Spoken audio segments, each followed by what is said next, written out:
MLC కవిత మరోసారి అస్వస్థతకు గురైంది. ఢిల్లీ ఎయిమ్స్ లో వైద్య పరీక్షలు నిర్వహించి గైనిక్ సమస్య, వైరల్ జ్వరంతో ఎమ్మెల్సీ కవిత బాధపడుతున్నారు. జైలు డాక్టర్ల సిఫార్సు మేరకు వైద్య పరీక్షల నిమిత్తం ఎమ్మెల్సీ కవితను తిహార్ జైలు అధికారులు ఎయిమ్స్ ఆసుపత్రికి తీసుకొచ్చారు.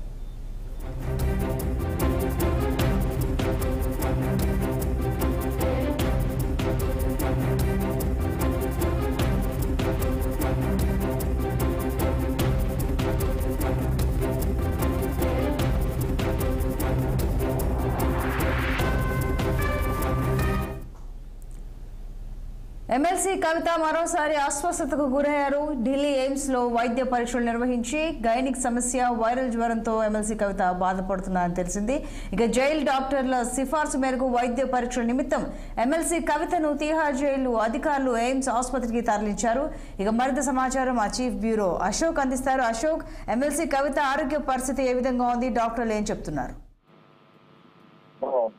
ఢిల్లీ లిక్కర్ పాలసీ వ్యవహారంలో ఆరోపణలు ఎదుర్కొంటున్న బీఆర్ఎస్ నేత మాజీ ముఖ్యమంత్రి కేసీఆర్ కూతురు కల్వకుంట్ల కవిత లిక్కర్ కేసులో ప్రస్తుతం తిహార్ జైల్లో ఉన్నారు. ఆమెకు తిహార్ జైల్లో మరోసారి అస్వస్థతకు గురైనట్లు తెలుస్తోంది. సో ఆమెను డాక్టర్ల సిఫారసు మేరకు వెంటనే ఢిల్లీ ఎయిమ్స్ కు అధికారులు తరలించారు. అక్కడ కవిత వైద్య పరీక్షలు నిర్వహిస్తున్నారు.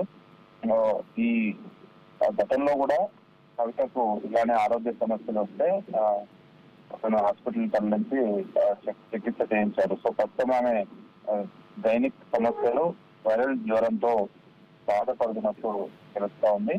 సో మరి ప్రస్తుతమైతే ఆమె హాస్పిటల్లో ఉంది. ఈరోజు సాయంత్రం వరకు ఒకవేళ ఆమెకు తగ్గితే మాత్రమే మళ్ళీ డిశ్చార్జ్ చేసే అవకాశం ఉంది. సో ఇదే కేసులో ఢిల్లీ లిక్కర్ కుంభకోణం వ్యవహారంలో ఆమె తిహార్ జైల్లో శిక్ష అనుభవిస్తున్న విషయం తెలిసిందే. సో లిక్కర్ పాలసీకి సంబంధించి మనీ లాండరింగ్ నేరాపరంలో సిబిఐ ఈడీ కేసులో మార్చి 15న అరెస్ట్ చేసి దాదాపు 5 నెలల నుంచి ఆమె జైల్లోనే ఉంది. సో గతంలో కూడా కవితకు తీవ్ర జ్వరం, నిరసనతో బాధపడ్డారు. సో కవిత కళ్ళు తిరిగిపోవడంతో గతంలో ఆమెను ఆసుపత్రికి చేర్చారు. సో మళ్ళీ ఆమె కోలుకున్నారు.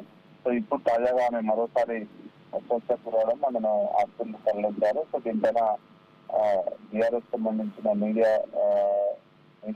సంబంధించిన పన్నెండు కూడా మాట్లాడారు. సో ఈమె ప్రస్తుతం హాస్పిటల్ అయితే ఉన్నది. సో సాయంత్రం వరకు తగ్గితే మాత్రమే డిశ్చార్జ్ చేసే అవకాశాలు కనిపిస్తున్నాయి. సో ఇప్పటికే సుప్రీంకోర్టులో ఆమె గతంలో ఏదైతే ఈడీపై బెయిల్ ఇవ్వాలంటూ ఆమె పిటిషన్ కూడా దాఖలు చేశారు. ఆ కేసు ఈ నెల 25వ తారీఖు వాయిదా పడ్డది. సో ఓవరాల్ గా ప్రస్తుతం 5 నెలల నుంచి ఆమె జైల్లోనే ఉన్నారు. Right, thank you.